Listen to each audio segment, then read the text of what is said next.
Yun, magandang hapon sa ating lahat mga papi. So, ngayong araw ay medyo maliwanag pa. So, tayo ho ngayon ay magpa-practice ng ating snowboarding skills, no? Hahasain natin yung ating talent sa pag-snowboarding. So, alam kong ang iisipin ng iba ay parang ang aga pa. So, bali po kasi ang ginagawa ko sa snowboarding ay may mga konting tricks na akong ginagawa. So, para pag dumating yung winter at hindi naman ibago yung katawan ko, kailangan kong gumawa ng off-season training. So, hindi pa po ako ganoon kagaling, pero kahit papano ay medyo may tricks na po ako nagagawa kapag nag-snowboard ako. So, kailangan ko nilang siyang i-familiarize at kahit paano ay maybe madagdagan siya sa summertime para pagdating ng winter ay ipapolish na lang at yung tinatawag na muscle memory. So, samahan niyo po ako at naway meron kayong matutunan sa video na ito.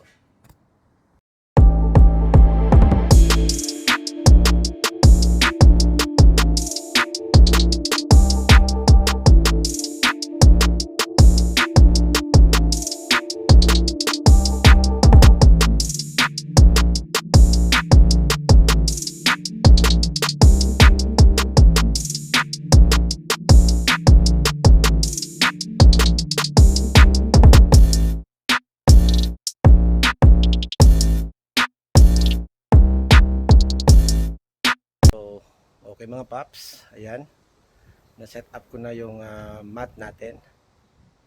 So, ito pala ibinili ko lang sa marketplace. Yan yung tawag nating na training mat. Yan po ay plastic. Kahit paano po ay dumudulas po dyan yung board natin. So, ang feeling niya ay kahit papano hindi man ganun like natural na snow, hindi same feeling, pero kahit papano ay makakagawa ka pa din ng konting practice or konting paghahasa ng talento. So, hindi ko ito ina-advise sa beginner na bumili, yung magpa-practice pa lang talaga ng mag-snowboard, kasi ito ay ginagamit lang ng mga may alam na, especially sa pag-practice at paghahasa ng tricks for coming na season. So ayan. So ito yung board ko. Yan yung board ko, yung boots. So yung board ko ay papahiran ko yan mamaya ng konting pampadulas para lang mas makapag-spin ako ng maayos sa training mat na iyan. So yan, sige, sabaybayan niyo po ako at ay maya-maya ay mag-i-start na tayo.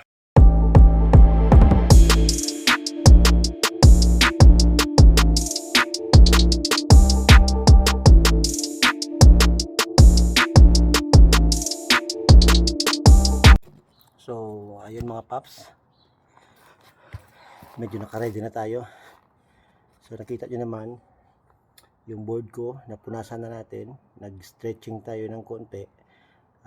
Kailangan po natin mag-stretching kahit konti lang para po hindi mabigla yung katawan natin, yung muscle natin, especially kung matagal na siya nating hindi ginawa.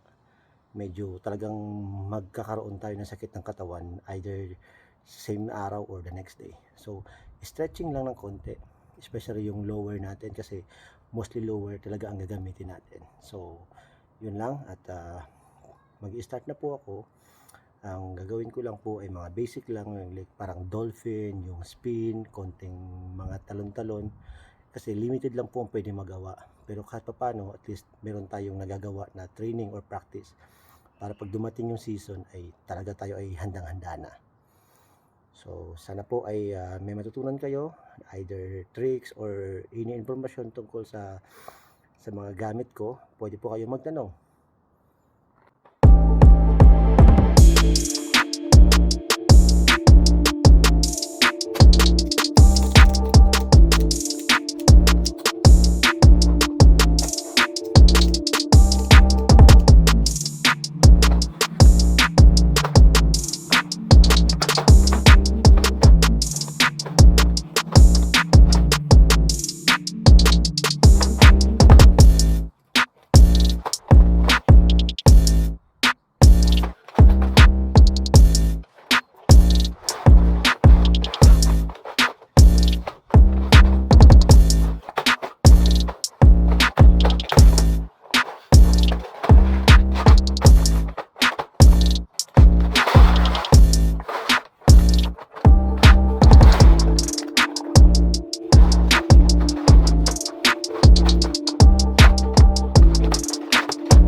ngayon nagpahinga po tayo ng konti at nakakapagod at nakakahingal. So mas nakakahingal to siya kumpara talaga sa yung nasa snow ka.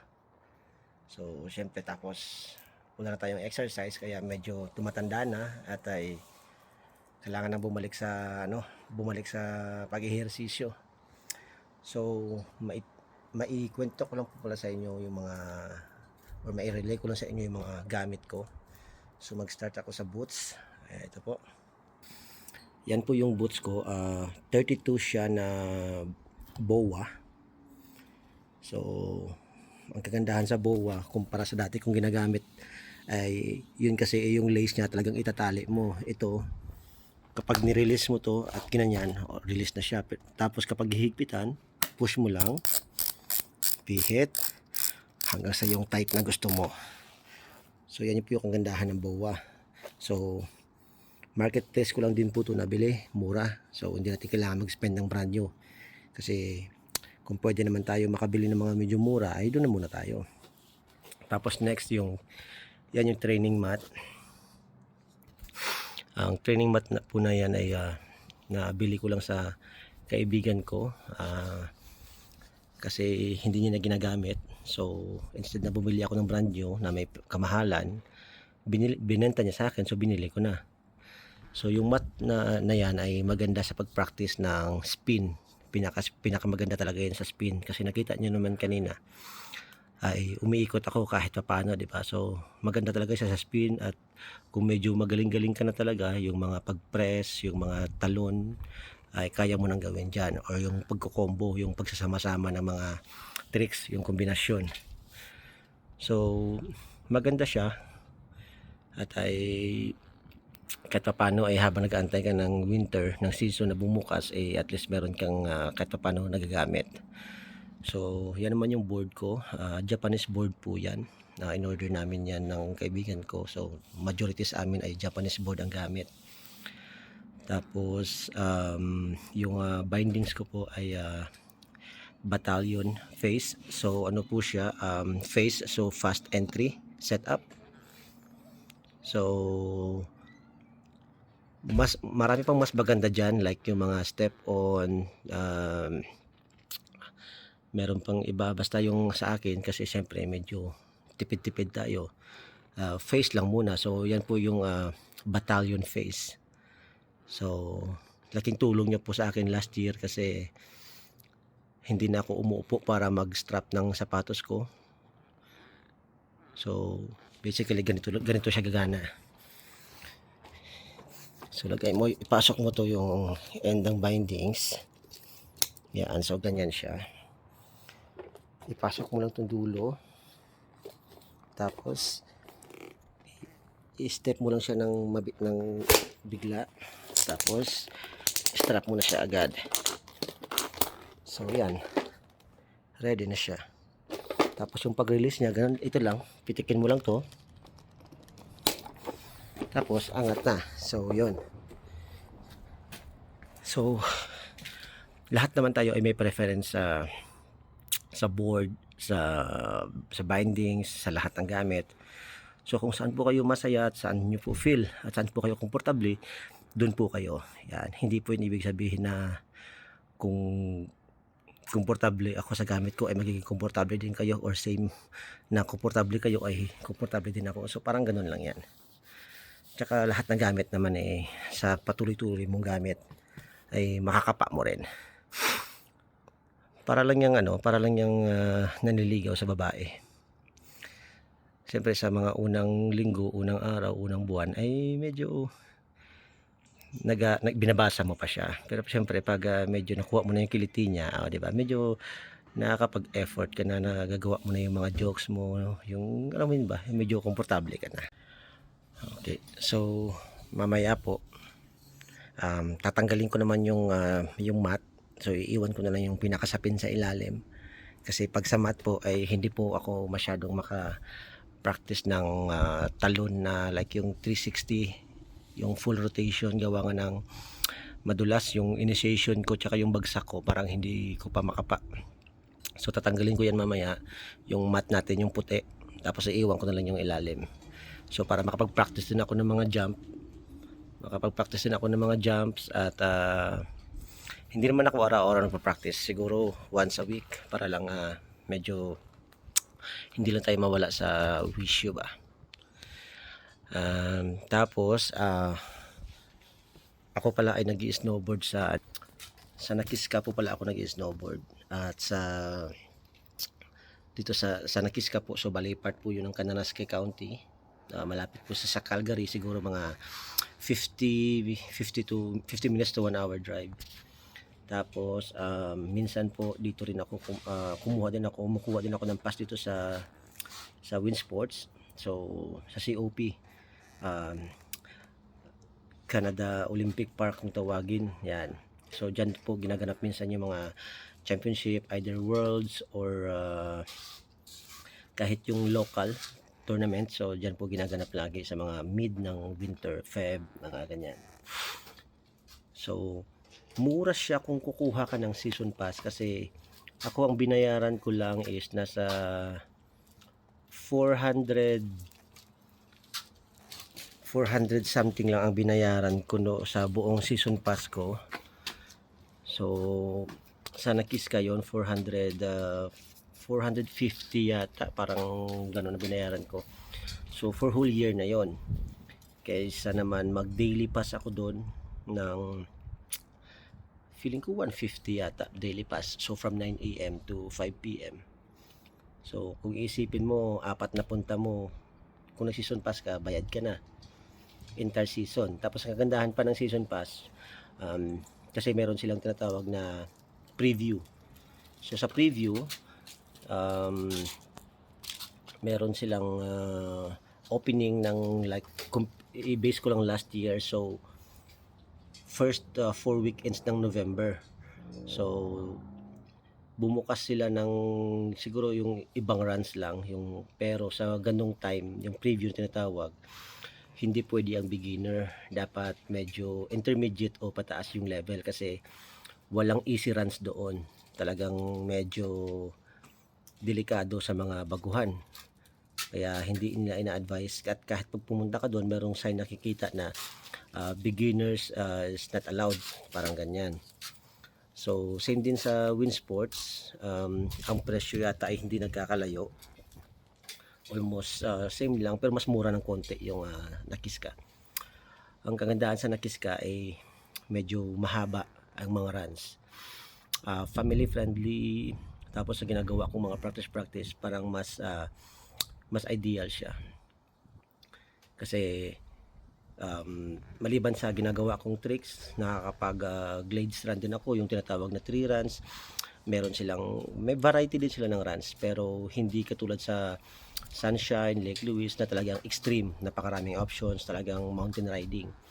So Nakiska lang kasi practical, malapit, mahabang runs na flat runs or green runs, or minsan sa COP pag weekdays. So kahit pa paano nag-i-enjoy tayo, pero as much as we can, i-make sure natin na medyo nakakatipid din tayo ng konti sa gastos. Hindi yung sobrang kasi sobrang mamahal na po ngayon, hindi lang yung gamit, pati yung pass nagmamahalan. So medyo pipiliin lang po natin yung pasok sa budget, kasi pag hindi na pasok sa budget ay masakit na po yun pag ipipilit pa.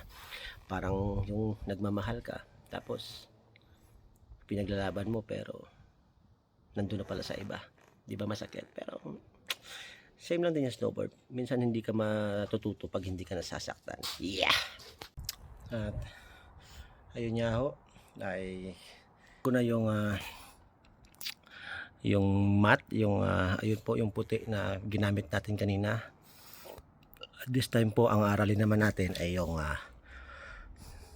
mga press. So like yung pag-hold, pag-shift po ng weight sa isang side na nakaangat yung other side. So yun po yung mga press. At hindi po talaga ako magaling mag-explain ng mga tricks na kung paano siya i-demo or i-perform, gawa nga ng po hindi naman po talaga ako yung natuto from basic. Yung mga kaibigan ko lang po yung talagang nagturo sa akin, nagbigay sa akin ng pangalan kung ano yung mga tricks na yan. So naging pasalamat po ako sa kanila. Yan yung snowboard puppies ng Calgary. So Papi Patrick, Papi Seal, Papi Granon, yan. So, sabay-sabay po kami nagpa-practice, iba-iba po yung ginagawa namin, pero in the end of the day, sabay-sabay kami nag-i-enjoy. So, yan, kasi hindi naman ibig sabihin na grupo kayo ay dapat pare-pareho kayo ng ginagawa. May mga bagay na gusto mong gawin na hindi nila gusto kasi magdidepende yan sa way ng riding mo. So, along the way, kapag natuto ka na mag-snowboard, magkakaroon ka na ng sarili mong style, sarili mong preference sa mga gamit. So yan po ay normal. So hindi ibig sabihin na si ganito ay ginagawa yan, yan ang gagawin mo. Hindi. Darating ang time na minsan pwedeng maging same kayo ng hilig or minsan may sarili kang way ng pagra-ride. Yan. So ito po, huling part na ng aking summer session sa araw na to ay medyo bumigat na tayo kaya medyo nahihirapan na. So hindi na tayo bata kaya kahit papano ay kailangan natin i-balance lang. So, kailangan ko na mag-exercise konti para pagdating ng summer ay medyo magaan yung katawan natin.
So, ayun ho.